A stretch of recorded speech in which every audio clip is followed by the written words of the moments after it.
श्रोते हो नमस्कार. आजच्या कोरोना वृत्तविशेष या कार्यक्रमात आपलं स्वागत. आजच्या कोरोना वृत्तविशेषमध्ये आपण ऐकणार आहोत कोरोनाच्या नव्या प्रकाराच्या कोरोनामुळे 38 रुग्ण भारतात आढळल्यानं घेण्यात येत असलेली खबरदारी आणि हा नवा कोरोना किती घातक आहे याविषयी केलेलं विवेचन.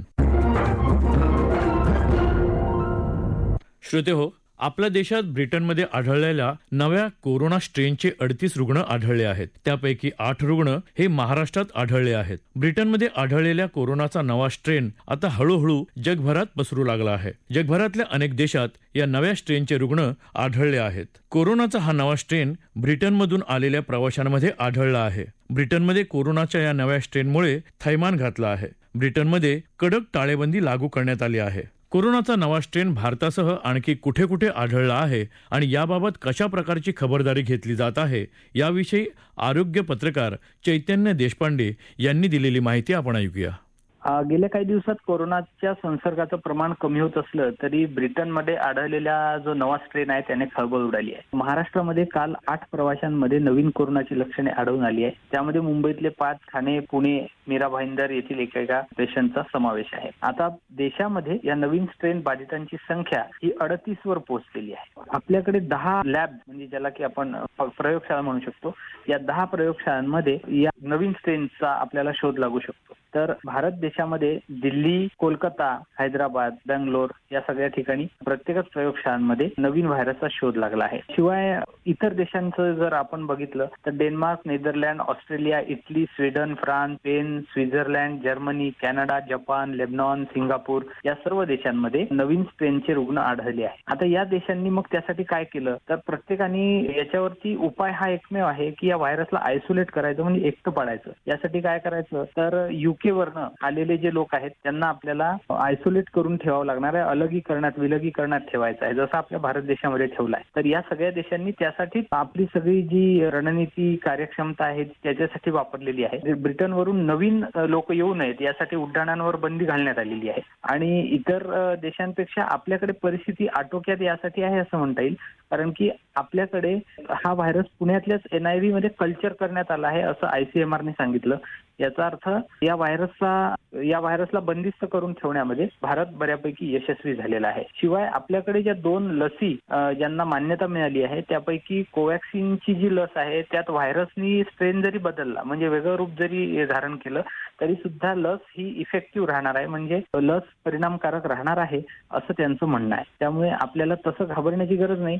मात्र हा व्हायरस 70% जास्त वेगाने पसरतो. यामुळे हा पसरू नये यासाठी या व्हायरसचे जे कॅरियर्स लोक आहेत त्यांना वेगळेच अलगीकरणात ठेवण्याची आपण काळजी घ्यायला पाहिजे. श्रोते हो, ब्रिटनमधून येणाऱ्या प्रवाशांना राज्य शासनानं RT-PCR चाचणी बंधनकारक केली आहे. जे प्रवासी परदेशातून अन्य राज्यात उतरून मग ते महाराष्ट्रात येत आहेत अशा प्रवाशांना ते उतरतील त्या विमानतळावर क्वारंटाईन करण्याची मागणी राज्य शासनानं केंद्र सरकारकडे केली आहे. कोरोनाच्या नव्या स्ट्रेनचे रुग्ण राज्यातही आढळल्यानं राज्यात कशा प्रकारे नियोजन केलं जात आहे याविषयी राज्य आरोग्य सर्वेक्षण अधिकारी डॉक्टर प्रदीप आवटे यांनी दिलेली माहिती त्यांच्या शब्दात.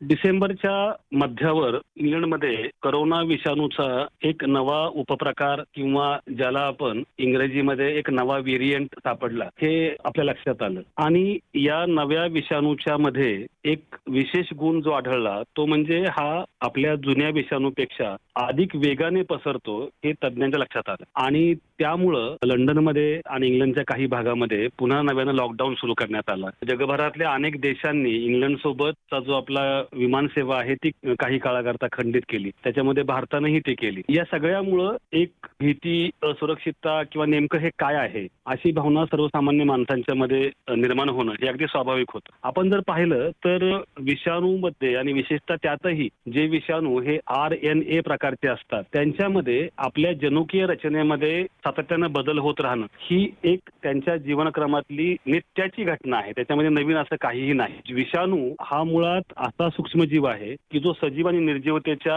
सीमारेषावर रेंगाळतो. त्याच्यामुळं विषाणूला आपली वाढ होण्याकरता किंवा एकाचे 10 विषाणू होण्याकरता तो स्वतःहून ते तयार करू शकत नाही. त्याच्याकरता त्याला एका जिवंत पेशीची आवश्यकता असते. आणि म्हणून जेव्हा तो मनुष्याच्या किंवा प्राण्याच्या कुठल्याही जिवंत पेशीमध्ये जातो तेव्हा तिथलं जे साहित्य आहे ते वापरून तो आपल्या जिनोमिक कोडनुसार, आपल्या जनुकीय रचनेनुसार त्याच्या अनेक कॉपीज तयार करतो. ही प्रक्रिया ही अगदी आपण झेरॉक्स मशीनवर एकाच कागदाच्या किंवा एकाच डॉक्युमेंटच्या 10 किंवा 100 कॉपीज काढाव्यात या प्रकारची असते. फक्त हे होत असताना अनेकदा या कॉपीज निघत असताना काही वेळा नजरचुकीने काही कॉपीज मध्ये चुका होतात. जसं आपण म्हणतो की आपला टायपो होतो किंवा स्पेलिंग मिस्टेक होते, काही शब्द आपले चुकतात लिहिताना, टाईप करताना. त्या पद्धतीनं आपण त्याची कॉपी करताना काही चुका होतात. त्या चुका म्हणजेच त्याच्यातलं म्युटेशन किंवा त्या विषाणूमधला जनुकीय बदल. अनेकदा या चुका अजाणतेपणे होतात, परंतु काही वेळा त्या जाणतेपणे देखील केल्या जातात. कारण की सजीव कोणताही असो, तो विषाणूसारखा सूक्ष्मजीव असो किंवा मनुष्य असो, मुळात या जगामध्ये तगून राहण्याची जी एक इच्छा आहे ती प्रत्येक सजीवामध्ये आहे. त्यामुळं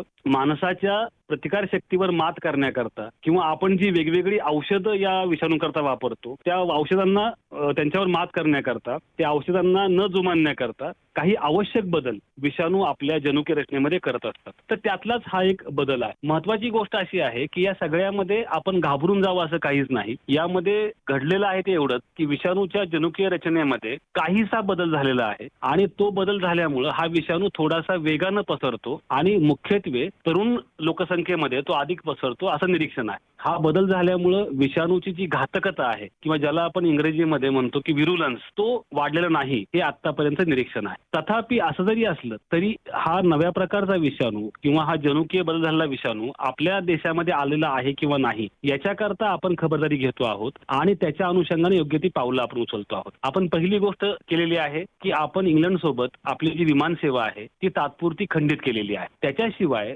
25 नोव्हेंबर नंतर जे कुणी इंग्लंडहून आपल्याकडे आलेलं आहे त्या प्रत्येकाचा आपण शोध घेणं सुरू केलेलं आहे. त्याची यादी ही आपल्याला ब्युरो ऑफ इमिग्रेशन आणि आपले जे विमानतळावरचे वैद्यकीय अधिकारी असतात त्यांच्याकडून प्राप्त झालेली आहे. आणि जवळपास 5,000हूनही अधिक असे जे प्रवासी जे मागच्या 4 आठवड्यामध्ये आपल्या राज्यामध्ये आले त्याचा शोध आपण घेतो आहोत. त्यातले बहुसंख्य प्रवासी हे आपल्याला भेटलेले आहेत, त्यांची आपण तपासणी करतो आहोत आणि त्यातले जे प्रवासी RT-PCR चाचणीमुळे बाधित आहेत असं आपल्याला कळेल त्या प्रवाशांची जे काही सॅम्पल आहे, जो स्वॅब आहे, तो आपण राष्ट्रीय विषाणू विज्ञान संस्था पुणे यांना पाठवून त्या पॉझिटिव्ह प्रवाशांमधला जो विषाणू आहे तो या ब्रिटनच्या विषाणूशी मिळताजुळता आहे किंवा नाही याची खातरजमा करतो आहोत. आणि हे करताना आपण हे जे पॉझिटिव्ह प्रवासी आहेत त्यांच्या संपर्कामध्ये त्यांचे नातेवाईक आले असतील किंवा इतर मित्र आले असतील त्यांचाही सुद्धा आपण घेतो आहोत आणि त्यांची तपासणी आपण करतो आहोत. तर आतापर्यंत आपण जे 4,500हूनही अधिक प्रवासी शोधले आणि जवळपास तेवढ्या टेस्ट केल्या, त्याच्यामध्ये जवळपास 72 जण आपल्याला पॉझिटिव्ह आढळले आणि हे सगळी सॅम्पल आपण NIV पुण्याला पाठवलेली आहेत. कालच्या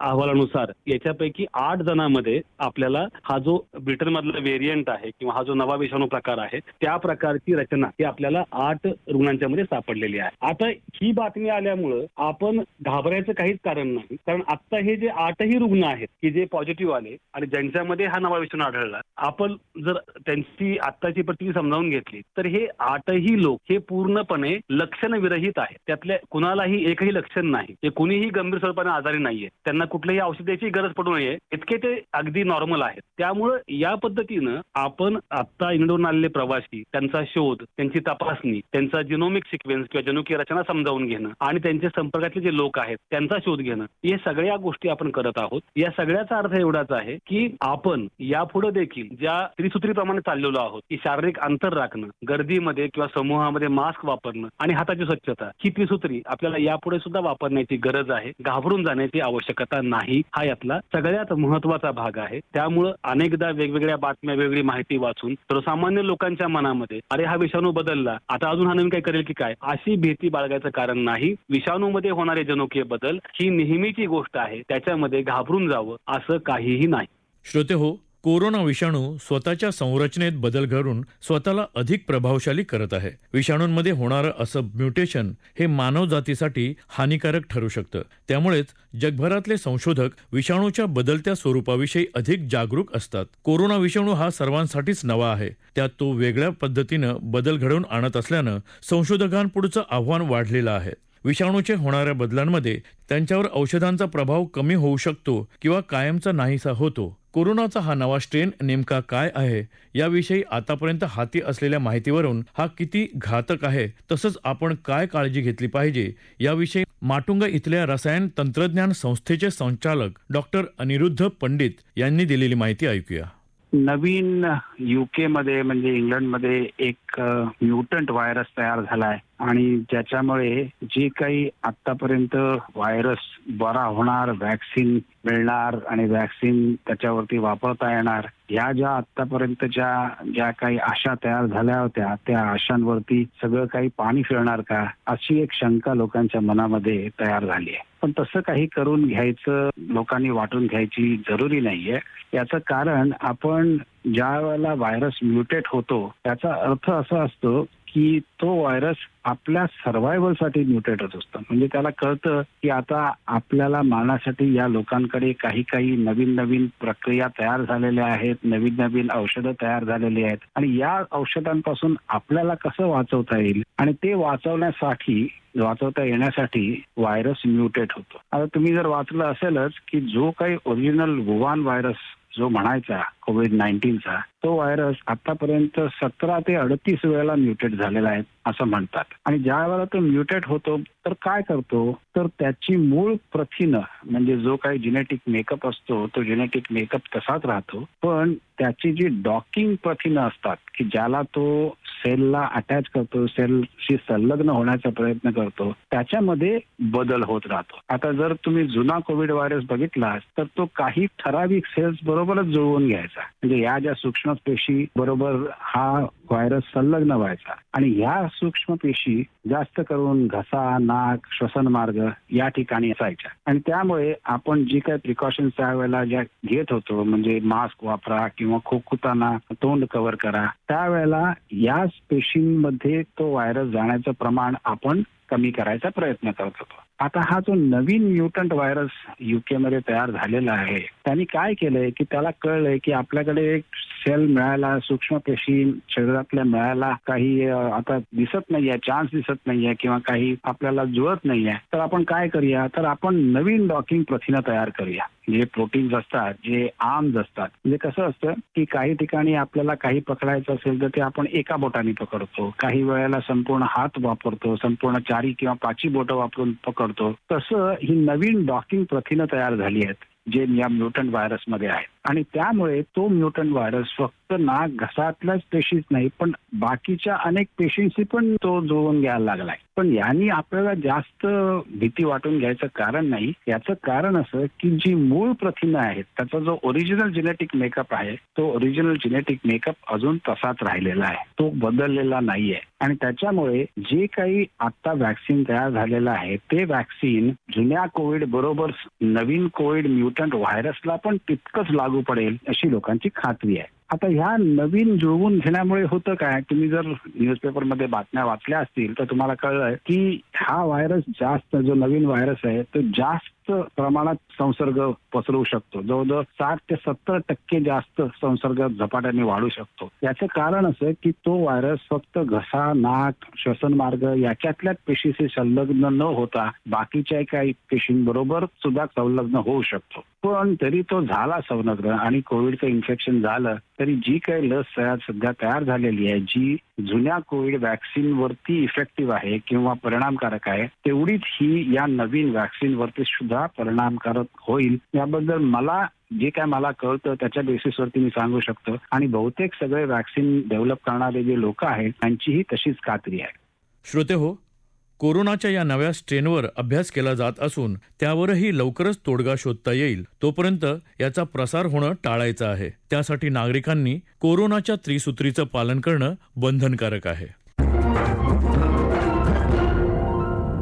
श्रोते हो, याबरोबरच आजचा कोरोना वृत्तविशेष हा कार्यक्रम संपला. हा कार्यक्रम आकाशवाणी मुंबईच्या प्रादेशिक वृत्त विभागानं सादर केला. सादरकर्त्या सरस्वती कुवळेकर, निर्मिती सहाय्य विवेक वानखडे, लेखन आणि समन्वय सुवर्णा बेडेकर आणि चंद्रकांत शिरसाट आणि निवेदन शैलेश मोहिते.